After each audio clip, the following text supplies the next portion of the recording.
Welcome to the AJC. I'm Alberto. I have all this morning's news surfacing around Juventus. All right, we're going to talk about Carnesecchi and the interest Juventus has in him and his words about that interest. Nicola Schira brings us the latest on Giuntoli and where it's at with him joining Juventus. Vlahovic, no longer untouchable. We're going to take a look at that. And then Max's press conference ahead of the game against Cremonese tomorrow and a stat line that is very, very telling of Max's second year behind the bench at Juventus. We're going to take a look at that statistical breakdown, all right? All that right now. Like the video, subscribe to the channel. Now, let's rock, all right? 11 years ago to this day was when Del Piero played his final match for Juventus. So, we are going to show some love to Juventus. I want you all to drop one of your favorite Alessandro Del Piero moments or goals or whatnot. I'll give you one of my favorite goals from him, and I think it's actually his best, and that was the goal in 1994 against Fiorentina,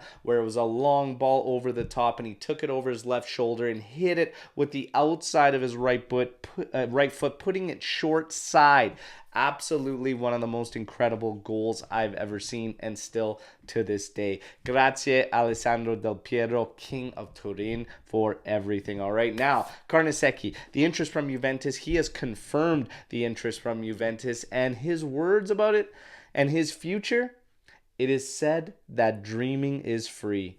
Beautiful, beautiful statement from Carnesecchi. I hope Juventus can seal the deal and bring him in. All right, now, Nicola Schira with Giuntoli in the latest. He says, basically, with Juventus, the terms are agreed. It is Giuntoli and his right-hand man, Pompilo, that are going to be joining until 2026. The latest now is just meetings and trying to break contract 1 year prematurely with Napoli, which is said to be expected to happen. All right, so there you have it. That's the latest on that. Vlahovic apparently unhappy at Juventus, and apparently Juventus is unhappy with Dusan Vlahovic, willing to sell, no longer untouchable, at 60 to 7 million euros. This has fans fired up on social media and everything. Look, it came from Gazzetta, okay? So I'm just going to reiterate what I know from the big dogs, all right? And that is that Juventus still doesn't want to sell Dusan Vlahovic, all right? They may entertain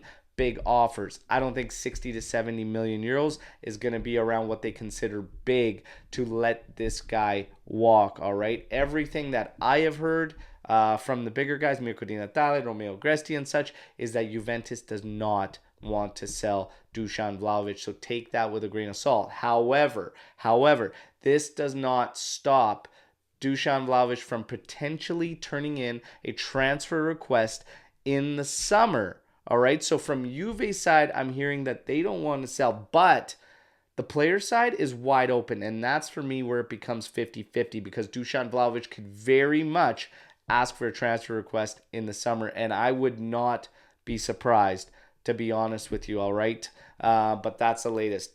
Fabian Ruiz, his name has been emerging as a potential target for Juventus. Apparently, Allegri rates him highly. Not only Allegri, but Juventus as a whole. And Mirko Di Natale adds that there was Fabian Ruiz talks before he actually made the move to PSG, and Juventus was looking at bringing him aboard, all right? So there you have it. There's another name to add to the mix. Sergej Milinkovic-Savic still continues to swirl around Juventus. He also has interest from Premier League clubs, Arsenal and Newcastle, to name a couple, all right? Latest on Di Maria, again, Juve's future is in question with European play.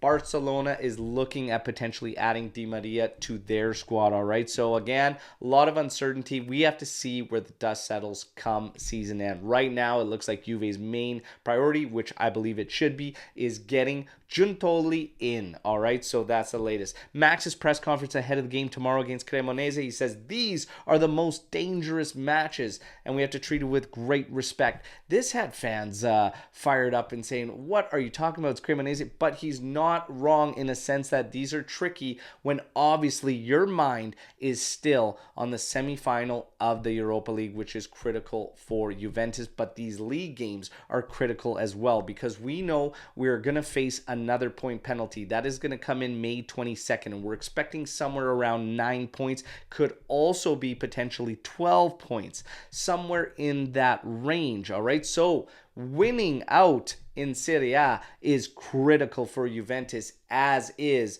the next return leg in the semifinal to Europa League on Thursday against Sevilla in Spain. All right, so I don't necessarily disagree with anything Max has stated in there, but again, it has fired fans up. Perin will play, according to Max. He says Bremer is fine and Rabiot is available.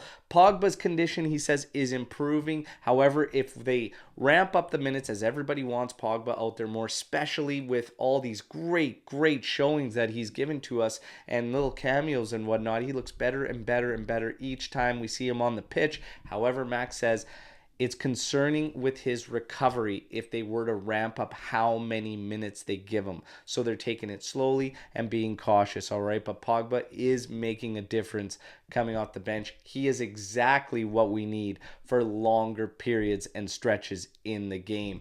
Bonucci out for 15 to 20 days, confirmed by Max Allegri. Now, the stat line, the wild stat line that I bring to you today, okay, is what I was speaking to in the last post-match podcast. Check it out if you haven't. It was a great one with myself, Lex, and Anthony. However, I said when this team conceded to Sevilla, they looked fearful to me, and they started to play with fear of conceding even more, which is essentially not the proper approach and could have hurt us, almost did hurt us. Gatti fortunately saved our blushes, but we need much more in Spain, and we cannot approach the game with fear.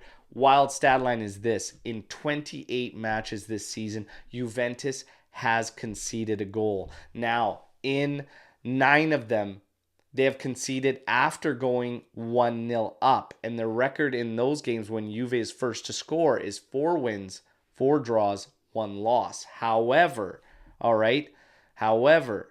in the other games, the other 19 matches where Juve has conceded and gone down 1-0, they have 1 win, 5 draws, and 13 losses, all right? So there's a lot to break down there, but for me, the main one is the approach when you're looking at conceding in 28 games and 19 of them you have allowed the first goal to them. That speaks to our approach. And then in terms of what you're getting when conceding, only 1 victory and only 5 draws and 13 of them being losses. This team mentally suffers when they concede first. First goal, critical for Juventus, and we only have a few games remaining this season. But say what you want about that stat. I can't wait to hear from all of you in the comment section of this video. All right, so drop your comments, questions, thoughts, opinions in here and mix it up. Tomorrow morning, we're live, 8:30 a.m. Eastern Time, getting ready for the match against Cremonese. And I will bring to you another live watch-along. And it's Mother's Day edition, all right? So happy Mother's Day to all the wonderful mothers out there, all right? We will talk tomorrow. Fino alla fine, forza Juve. Ciao tutti.